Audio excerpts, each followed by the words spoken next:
అప్పుల కొరత.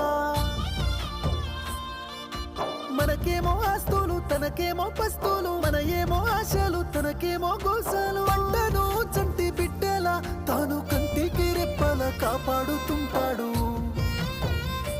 అయినా రైతన్నకే నాడు ఉండదు కంటి నిండా కునుకు. రైతన్నకే పూట దొరకదు కడుపు నిండా మెతుకు. అయ్యో రైతన్నకే నాడు ఉండదు కంటి నిండా కునుకు. రైతన్నకే పూట దొరకదు కడుపు నిండా మెతుకు.